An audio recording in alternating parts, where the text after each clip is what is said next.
agar kita mendapatkan penjagaan dari Allah Subhanahu wa taala. Apa yang harus kita lakukan? Di dalam hadis yang diriwayatkan oleh Imam At-Tirmidzi,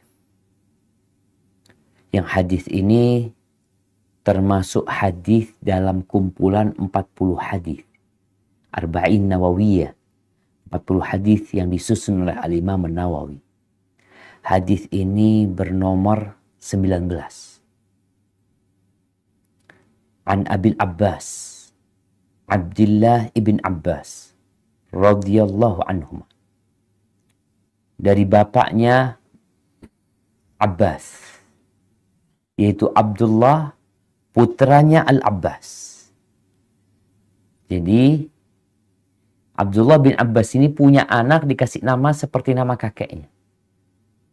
Jadi Abbas bin Abdullah bin Abbas radhiyallahu anhuma qala kuntu khalfan nabiy sallallahu alaihi wasallam yauman. Pada suatu hari aku dibonceng Rasulullah sallallahu alaihi wasallam di belakang, di atas hewan kendaraan atau hewan tunggangan Nabi SAW. Lalu beliau berkata, "Ya gulam, wahai bocah, inni u'allimuka kalimat.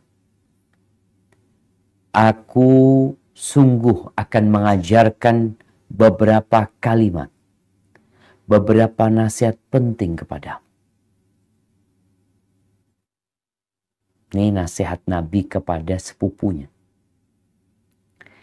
yang masih umurnya belasan, di bawah 15 tahun.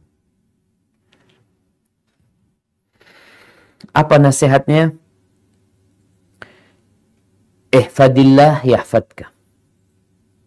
Jagalah Allah, niscaya Allah akan menjagamu.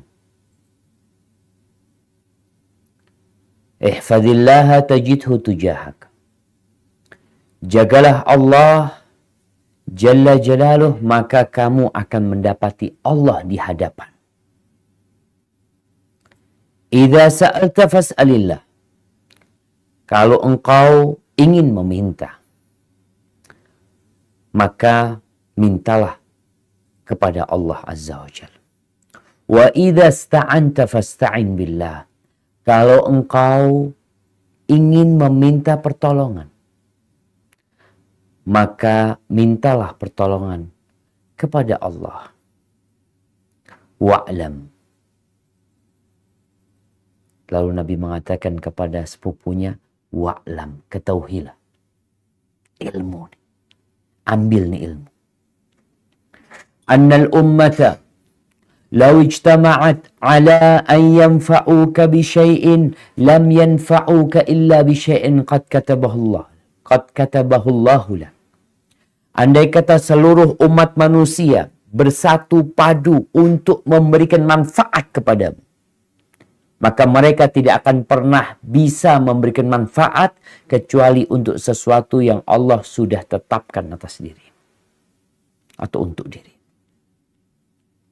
Sebaliknya, wa in ijtama'u ala an yadurruka bi syai', kalau mereka bersatu padu berkumpul untuk memberikan bahaya kepadamu, untuk membahayakan diri, lam yadurru, maka mereka tidak akan mampu untuk membahayakan diri. Seluruh umat manusia, 8 miliar manusia. Kok di Indonesia nih, kita bicara 270 juta manusia. Kalau mereka mau membahayakan anak, apakah mereka nggak bisa? Di situ ada tentara, ada polisi, ada semua orang, ada presiden, ada gubernur. Masa mereka nggak bisa membahayakan diri? Nggak bisa. Mereka nggak akan membahayakan dirimu kecuali Allah sudah menetapkannya atas diri. Rufi'atil aklam wa jaffatis suhuf. Pena itu sudah diangkat dan lembaran-lembaran itu sudah kering. Dan di riwayat lainnya, di riwayat selain Imam Tirmidzi, Nabi SAW mengatakan, ihfadillah tajidhu amam. jagalah Allah. Engkau akan mendapatinya di hadapanmu selalu. Ta'arraf ilallahi fil rakha ya'rifka fi syiddah. Kenalkan dirimu kepada Allah. Kenalkan dirimu kepada Allah. Kapan? Ketika engkau sedang berbahagia. Ketika engkau sedang gembira. Ketika engkau sedang bersukaria. Niscaya Allah akan mengenali dirimu tatkala engkau susah. Wa'alam annama akhta'aka lam yakun liyusib. Ketahuilah bahwa apa yang luput dari dirimu memang dia ketetapannya nggak akan menimpamu. Sebaliknya, wa ma asabak lam yakun liukhti'ak. Yang menimpamu nggak akan luput dari dirimu. Makanya nggak perlu orang itu mengatakan, andai kata ini, andai kata. Mungkin ada teman-teman yang kena COVID ya. Lalu dia mau andai kata aku tadi nggak kumpul, andai kata. Nggak ada andai kata. Katakan qadarullah wa ma syaa fa'al. Wa'lam anna an-nasra ma'as sabri. Dan ketahuilah bahwa kemenangan itu bersama kesabaran. Wa annal faraja ma'al karbi. Dan bahwasanya kemudahan itu selalu menyertai kesulitan. Wa anna ma'al, ya, yang namanya disingkapnya kesedihan, kesusahan, itu akan datang. Jadi ketika engkau susah, akan datang tuh kemudian. Wa anna ma'al usri yusra. Bersama kesulitan itu ada kemudahan. Ahibati fillah.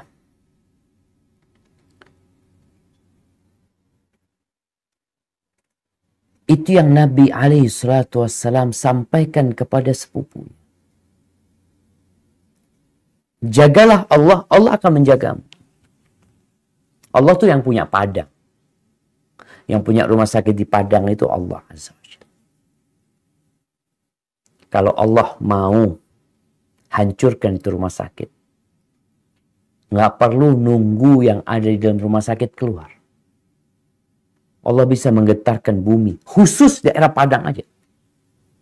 Yang lainnya enggak. Nah,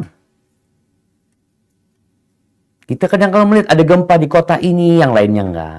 Gempa di kota ini, yang lainnya enggak. Kenapa? Karena yang punya bumi ini bukan pertiwi. Bumi ini milik Allah Azza wa Jalla Rabbul Alamin.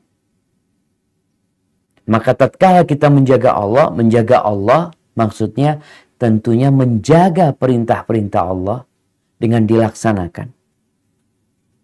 Menjaga larangan-larangan Allah untuk tidak dilanggar. Menjaga batasan-batasan Allah dan hak-hak Allah. Itu yang dijaga.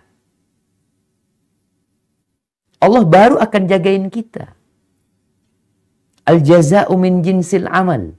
Balasan itu sesuai dengan perbuatan. Nggak mungkin orang nanam apel, tahu-tahu keluarnya mawar. Enggak lah. Dan juga tidak mungkin orang yang menabur pasir, kecuali dia akan menuai badai.